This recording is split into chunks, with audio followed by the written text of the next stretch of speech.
ધારાસભ્ય શૈલેષભાઈ મહેતાના હસ્તે ડભોઈ નગરપાલિકા દ્વારા નગરમાં વિકાસ અર્થે 10.5 કરોડ જેટલી માતબર રકમના વિકાસ કામોનું ખાતમુહૂર્ત કરવામાં આવ્યું। ધારાસભ્ય શૈલેષભાઈ મહેતાના હસ્તે ડભોઈ નગરપાલિકા દ્વારા નગરમાં વિકાસ અર્થે 10.5 કરોડ જેટલી માતબર રકમના કામોનું ખાતમુહૂર્ત કરવામાં આવ્યું। ભારતીય જનતા પાર્ટીનું સૌનો સાથ સૌનો વિકાસ સૂત્રને સાર્થક કરતા ધારાસભ્ય શ્રી શૈલેષભાઈ મહેતાના માર્ગદર્શનથી ડભોઈ નગરપાલિકા દ્વારા ડભોઈ નગરમાં અવિરત વિકાસ કાર્યો કરવામાં આવી રહ્યા છે। ધારાસભ્યશ્રીના અવિરત પ્રયાસથી સરકાર દ્વારા દર્ભાવતી નગરીના વિકાસ અર્થે કરોડો રૂપિયાની ગ્રાન્ટ ફાળવવામાં આવી રહી છે।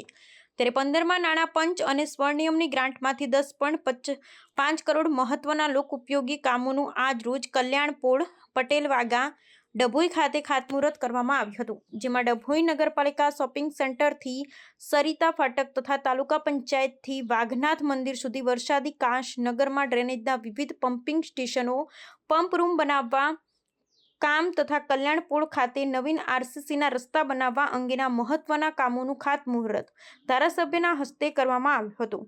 આ પ્રસંગે ડભોઈ નગરપાલિકાના પ્રમુખ બિરેન કુમાર શાહ, ચીફ ઓફિસર જય કિશન તડવી, નગરપાલિકાના ઓએસ મહેશભાઈ પરમાર, બાંધકામ એન્જિનિયર વૈભવ આચાર્ય સહિત વિસ્તારના કોર્પોરેટરો, કાર્યકરો તથા નગરપાલિકાના કર્મચારીશ્રીઓ સહિત મોટી સંખ્યામાં સ્થાનિક લોકો ઉપસ્થિત રહ્યા હતા। ભારતીય જનતા પક્ષનું જે સૂત્ર છે સૌનો સાથ સૌનો વિકાસ, એને અનુરૂપ આજે દર્ભાવતી નગરમાં 10.5 કરોડના કામોનું ખાતમુહૂર્ત કરવામાં આવ્યું છે। અત્યાર સુધીમાં ડભોઈ નગરપાલિકાને 100 કરોડ ઉપરાંતની ગ્રાન્ટો સરકાર તરફથી આપવામાં આવી છે।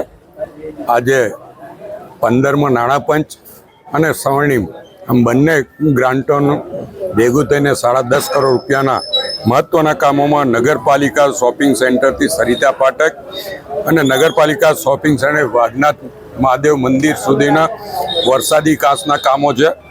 તાલુકા પંચાયતથી વાઘનાથ મંદિર સુધીનો વરસાદી કાંસ, ચોતરા પીરની દરગાહથી એસટીપી સુધીનો રોડ અને વિવિધ પમ્પિંગ સ્ટેશન પર પંપ રૂમ બનાવવાનું કામ તથા અત્યારે કલ્યાણપોળ, જ્યાં શહીદ કલ્યાણના નામથી ઓળખાય છે, ત્યાં આગળ રસ્તાના કામનું ભૂમિપૂજન કરવામાં આવ્યું છે। ત્યાં નવી ડ્રેનેજ લાઇન પણ નાખી છે અને અત્યારે નવો આરસીસી રોડ બનાવવા માટેનો આવા અનેક કામોનું આજે સામૂહિક ભૂમિપૂજન અહીંયા કરવામાં આવ્યું છે। હું દર્ભાવતી નગરીના તમામ નાગરિકોને અભિનંદન પાઠવું છું, શુભેચ્છા પાઠવું છું અને આ જ રીતે દર્ભાવતી નગરી અને દર્ભાવતી વિધાનસભાનો વિકાસ અવિરત ચાલુ રહેશે એવી ખાતરી।